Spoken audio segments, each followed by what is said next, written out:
हम अपना अनुभव कहते हैं, जितनी असुविधा होती उतने श्यामा श्याम में मन डूबता है, जितनी सुविधा होती विषय में डूबता है, श्यामा श्याम में नहीं।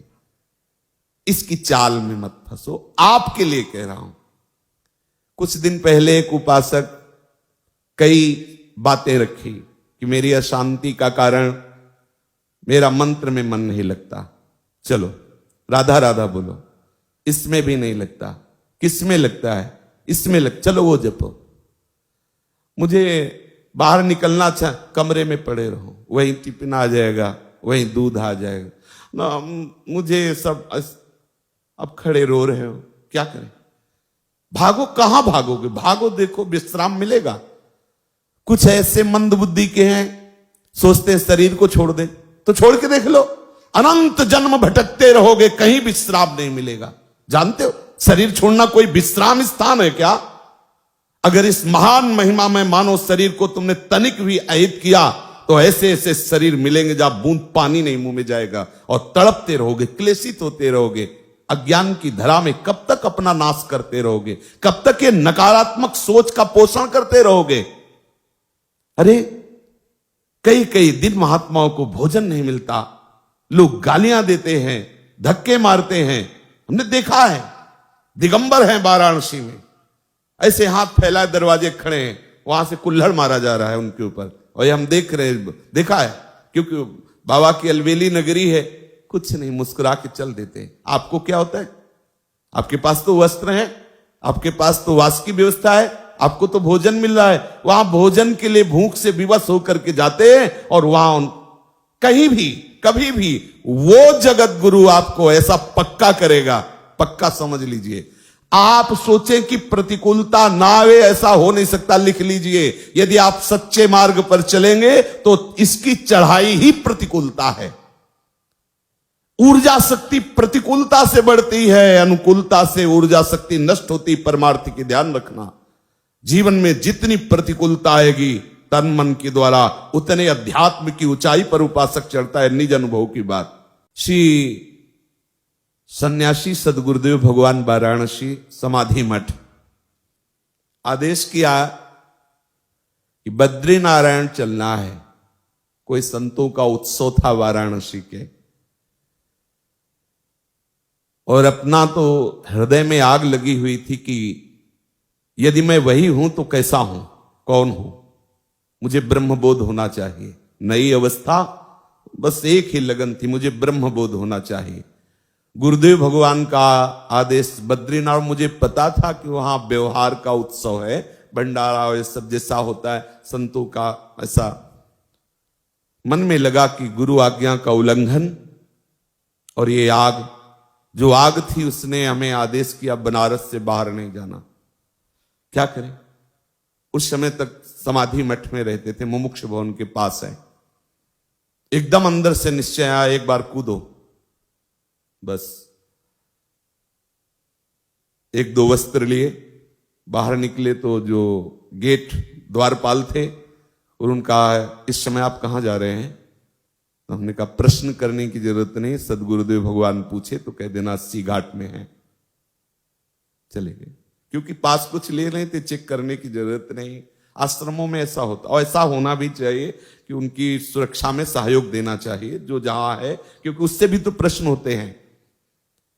80 घाट में जब आए तो निश्चय किया, यह हम हृदय की बात करें, आज के बाद कभी अर्थ स्पर्श नहीं करेंगे जब तक ब्रह्मबोध नहीं होगा।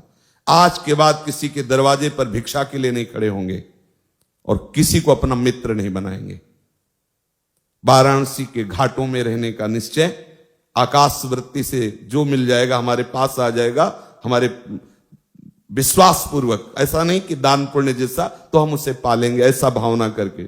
संध्या काल में देखा, दंड लिए हुए गुरुदेव भगवान आए, साष्टांग दंडवत किया। उनका क्या उद्दंडता है? हमारी उद्दंडता तो है, पर हम रोने लगे क्योंकि हृदय में पीड़ा थी। हम कहा महाराज जी, आपको हृदय की बात कहता हूं, जब तक मुझे ब्रह्म बोध नहीं होता मुझे कुछ अच्छा नहीं लगता। मुझे बद्री नारायण जाना और वहां संतों की संगोष्ठी, मुझे बस एक आग लगी हुई, मुझे ब्रह्म बोध। ऐसे होता है ब्रह्म बोध घाट में पड़े रहने से, भिक्षा तो चाहिए ना, वास तो चाहिए ना, ऐसे ऐसे होता है। वो तो गुरु का मतलब माता होती है ना, अत्यंत दुलार। हम का आपके सामने वचन देते हैं, किसी के घर में नहीं जाएंगे, किसी आश्रम में नहीं जाएंगे, किसी छत के नीचे नहीं, यही घाट में रहेंगे, किसी से मांगेंगे नहीं, अर्थ नहीं छुएंगे, कभी आपको कोई ये कहेगा नहीं कि आपका शिष्य ऐसा, कभी आप निश्चिंत रहिए। बोले जो मन आवे सो करिए, चले जाए। और काफी दिनों के बाद जब उन्हीं घाटों पे मिले तो ऐसे दंड सहित ऐसे हृदय से लगाया, बस ऐसे मौन रहे, कुछ बोले नहीं, बस ऐसे। अब कभी इतना सेतुआ मिल जाता जैसे भिक्षुकों को बांटते, कभी 1-2 पीस बर्फी मिल जाती, गंगा जलपान, कई कई दिन। अन्नपूर्णा का धाम है, पर कई कई दिन ये सब्जी रोटी दाल ये जो अपने भरपेट पाते नहीं मिला। एक दिन विवस्ता हुई, गुरुदेव को वचन दिए थे, इसलिए मांगना का तो भाव ही नहीं था आश्रम में किसी के जाने का, नहीं तो मुमुक्ष भवन में खुला संतों के लिए भंडारा, आप जब जाओ वहां भिक्षा मिलती है। लेकिन वो जो आग थी ब्रह्मबोध प्राप्त करने की, उसने ये सब कर दिया। दरवाजे पे जाके बैठ गए, मांगना नहीं है लेकिन बैठ गए।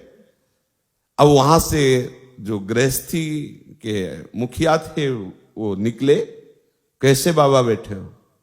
ऐसे ही बैठ गए। भोजन पाओगे? तुम कहा जैसी प्रभु की इच्छा, महादेव की जैसी इच्छा, बैठो। 2 घंटे तक नहीं आए, 2 घंटे बाद आए। अच्छा भोजन के लिए हमने नहीं कहा था, उन्होंने ही कहा, पर गए इसी इरादे से थे अंदर से कि कुछ तो उनका हम लोग प्याज लहसुन पाते हैं, आप प्याज लहसुन पाते, हम कहा नहीं, तो बोले फिर जाइए। बहुत हंसी आई मन की चाल पर जब बाहर ले का, ठीक इसको ठीक दंड दिया गया।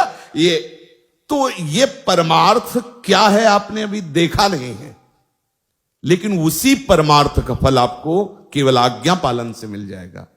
आपने देखा कहां है कि मन कैसा उपद्रव करता है, किस किस तरह से, और ठाकुर कैसे जला के उसे परिपक्व करते हैं। ये वृंदावन धाम है, ये सब आपको यहां नहीं करना है। आप तो बस श्यामा श्याम श्यामा श्याम रज में लुटना है। जब हम आपको समझाते हैं तो आपको लगता है कि कुछ तो हम में है। आप ये नहीं समझते कि मां बच्चे को दुलार करती तो बच्चे की योग्यता देख के करती, क्या मेरा बच्चा है इसलिए दुलार करती है। इसलिए सब, चाहे गृहस्थ हो चाहे विरक्त हो, गुरु वचनों के अनुसार चलोगे तो परमार्थ की ऊंचाई पर स्थित हो जाओगे, और मन की चाल पे चलोगे तो भटकना ही है। ये तुम्हें दिखाएगा कि हम यमुना किनारे खूब भजन करेंगे। हम आपको कहते हैं अगर आपने कोई भी उद्दंडता की तो माना कि 4 दिन ये आपसे वो करवाएगा, लेकिन 5वें दिन ऐसी जगह खड़ा करेगा जहां से आपका परमार्थ क्षीण होने लगेगा। विश्वास मानिए, धैर्यपूर्वक गुरु आज्ञा के अंतर्गत चलिए तो ये मन श्यामा श्याम में अनन्य हो जाएगा, जो जन्म जन्मांतरों की साधना से नहीं मिलता, वो कृपा से तुम्हें मिल जाएगा। भगवत रसी जी कह रहे हैं, कै बच्चा के पेट, बस बच्चा ही तो बनना। बच्चा क्या करता है हमें बताओ? बच्चा शब्द से क्या तात्पर्य है? केवल आचार्य चरण गुरु चरण के सहारे हो जाना, आश्रित हो जाना। अंदर से सोच लो मुझे कुछ नहीं करना, अब मैं श्यामा श्याम के आश्रित हूं। हे श्यामा श्याम, जैसे अपने प्राय सत्संग में कहते रहते हैं, आप ही हमारे साधन हो और आप ही हमारे साध्य हो। तो हमारे साधन का तात्पर्य क्या है? मैं आपकी शरण में हूं, आपके आश्रित हूं। अब आप जो करवाना चाहो तो देखो कर। महापुरुषों ने इसी बात का अनुभव किया है। तब उनसे जब बात करो कि प्रभु भजन निरंतर कैसे होता है, तो कहते प्रभु की कृपा से होता है।